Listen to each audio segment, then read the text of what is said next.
Meghan Markle sat down with a group of young Australians at a mental health charity in Melbourne today and told them she has been bullied and attacked every single day for 10 years. And then she said this: "I was the most troll person in the entire world."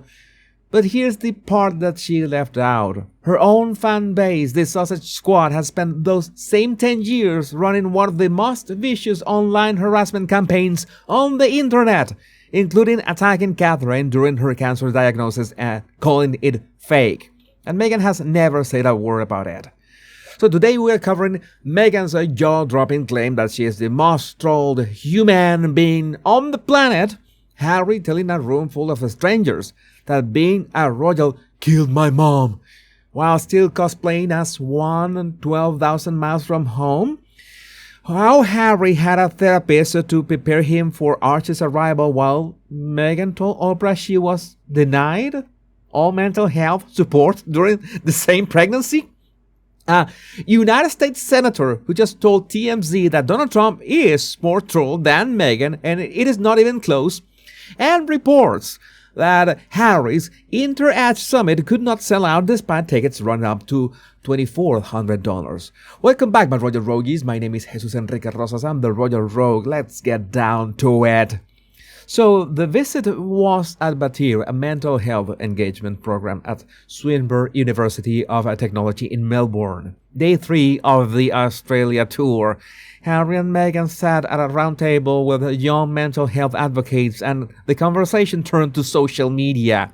Meghan looked at these students and said, "For now, 10 years, every day for 10 years, I have been bullied and attacked, and I was the most troll person in the entire world." She paused. She got emotional, and then she added, "I'm still here." Now, let me deal with the claim itself, because I get to the hypocrisy. Meghan first made this assertion in 2020 on the Teenager Therapy podcast, saying she was told she was the most trolled person in 2019, male or female. But a 2020 study by an independent analytics firm ranked Adele as the most trolled celebrity in 2019. Meghan came in third. Not first, third. And a recent Newsweek social listening analysis of 1.7 million posts found 43% negative sentiment toward Meghan. That is high. That is genuinely high.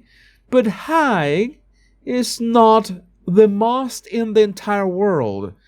Because Donald Trump exists. Taylor Swift exists. LeBron James gets death threats after basketball games.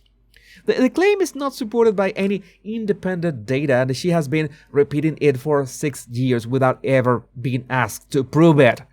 But here's what really matters. Meghan sat in that room and told those young people that social media is a billion-dollar industry completely anchored and predicated on cruelty to get clicks. She said the platforms are not incentivized to stop the harassment, and she positioned herself as the ultimate survivor of online abuse. But the Sausage Squad, Meghan's own online army of defenders, has been running coordinated harassment campaigns for years.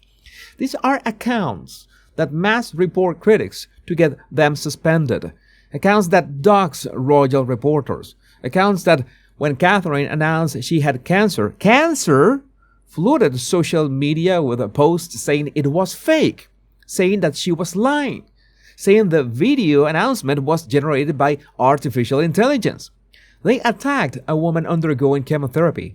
And Meghan, the self-proclaimed most troll person in the world, the woman who just told Australian students that online cruelty must stop, has never once publicly condemned her own fan base for any of it. Not a statement, not a social media post, not a single word. The woman who closed her Instagram in 2018 and only reopened it in January 2025 with comments disabled, that woman has had 8 years to say, "Stop doing this in my name," and she has never said it. And the word on the street is even harsher. Because multiple people have pointed out that the Sausage Squad has known ties to organized trolling networks, that they have dehumanized Duchess Sophie, Prince Edward, and even the late Queen, and that Meghan is not the victim of online hate. She is the beneficiary of it. She also said during the same visit that the abuse was worst when she was pregnant. Her exact words, and I quote, "To really wrap your head around why people would be so hateful, it's not catty, it's cruel." And I agree with that. Online harassment of pregnant women is cruel. But so is telling the world that your sister-in-law made you cry at a dress fitting when, by your own husband's admission in Spare, it was the other way around. So is doing a 2-hour interview with Oprah while your grandfather-in-law was lying in a hospital bed. Cruelty is not a one-way street, sweetheart. Now, let me tell you what Harry was doing later that same day, because this is extraordinary. He walked onto the stage at the Inter-Edge Psychosocial Safety Summit at Centerpiece in Melbourne Park and delivered a keynote on leadership and mental health in the workplace. And during the speech, he said this: "After my mom died, just before my 13th birthday, I was like, I don't want this job. I don't want this role. Whatever this is headed, I don't like it. It killed my mom, and I was very much against it, and I stuck my head in the sand for years." It killed my mom. Those are his words. And look, Diana's death was a tragedy. The car crash in Paris, the paparazzi pursuit, the failures of that night, all of that was devastating. But Diana was not a working royal when she died. She had to step back from royal duties after her divorce from Charles. She was living independently, and the car crash was caused by a drunk driver and nobody in the vehicle wearing a seatbelt. Being a royal did not kill Diana. Harry has rewritten the cause of his mother's death to serve a narrative that justifies everything he has done since. Leaving the family, moving to California, building an entire career on grievance. And here's what makes this statement truly stunning. Harry said he never wanted the royal job. He said the role disgusted him. He said he stuck his head in the sand for years. But in 2020, he and Meghan went to Queen Elizabeth and asked to be half in, half out working royals.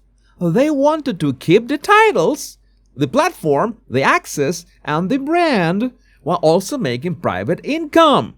And the Queen said no, and they laughed. but right now, in April 2026, Harry is on an Australian tour using his title, his royal connections, and his mother's legacy to collect speaking fees and generate headlines. He said he did not want the job, but he kept the uniform. Now, the word on the street sums it up perfectly. If you never wanted the job and it killed your mom, then give back the titles. Hand them over. Renounce the Duke of Sausages. Renounce the Duchess of Sausages and go live as Harry and Meghan from Montecito. But they will never do that because the titles are the product, the grievance is the pitch, and the dead mother is the closing argument. And he also said during the speech, "There have been many times when I feel overwhelmed, times when I've felt lost, betrayed, or completely powerless." Lost, betrayed, powerless. These are words aimed directly at his family. The family that, according to Harry's own timeline, last saw him 6 months ago for 54 minutes over tea at Clarence's house. And he's delivering these words at a ticketed conference where people paid up to $2,400 to hear them. So, what? This brings me to one of the most important contradictions of the entire tour. And I need you to pay attention because the timeline matters. At the Movember panel on day 2, Harry revealed that he had a therapist before Archie was born. His therapist gave him specific advice, and I'm quoting, "Just be aware of how you feel once the baby is born." All right? Harry said he sought therapy proactively because he, quote, knew he had stuff from the past that he needed to deal with. He described it as a preventative therapy, getting ahead of the problem. Now, hold that thought, because in March 2021, Meghan sat down with Oprah Winfrey and told the world that when she was pregnant with Archie, the same pregnancy, the same time period, she went to the palace and asked for mental health support because she was having thoughts of self-harm. And she was told, according to her own account, that it wouldn't be good for the institution. She said she was denied help.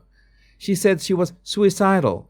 And the entire world watched that interview and felt horrified for her. But now Harry is in Melbourne saying he had a therapist in the UK before Archie was born. A therapist who was giving him specific advice about the baby's arrival. So the palace would not let Meghan see anyone, but Harry had a therapist on speed dial? How does that work?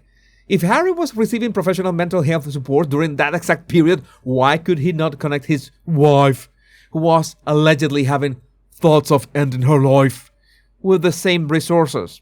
He had a therapist. She had nothing. He was getting preventative care while she was lying on the floor in crisis.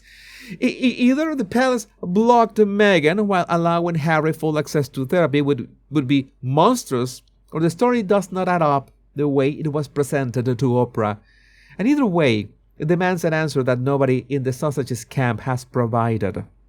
And because this story needed a punchline, TMZ delivered one today. They caught Senator Ted Cruz at Capitol Hill and asked him who he thinks is the most troll person in the world. Cruz said he thought Meghan was good in suits, called the show awesome, but then he said, I'd probably say Donald Trump, right? Not even close. He said when he gets trolled himself, if it's funny, I laugh. He admitted he enjoys trolling people back, and there it is. A sitting United States senator just told a camera crew that Meghan's claim is ridiculous, and he did it while complimenting her acting. So that is the most polite demolition of a victim narrative I have seen this year. That's one. And finally, the business side of this tour continues to tell its own story. Harry's Inter-Ed Summit reportedly did not sell out. Tickets ran from £525 for standard admission to £1,250 for platinum. There was a virtual option, and despite having the Duke of Sausages delivering a keynote about psychosocial safety from a man whose charity is suing him for defamation and whose staff turnover could fill a revolving door convention, the seats were not full. Because the internet has noticed the pattern, the grift. Harry's events do not sell out. Meghan's retreat has been quietly releasing new tickets despite being called sold out. The crowds on the streets are thin enough that they cancelled every public walkabout on the tour. And some commentators have revealed that the organizers may have planted paid supporters at key events to simulate enthusiasm. Between 10 and 15 people placed at locations to create the illusion of public interest. My God, this is the reality of the sausages commercial value in 2026.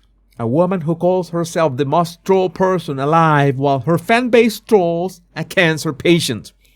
A man who says the royal job killed his mother while using his royal title to sell conference tickets. A couple who had access to different levels of mental health support during the same pregnancy and have never been asked to explain the discrepancy. And a tour that cannot fill its own venues.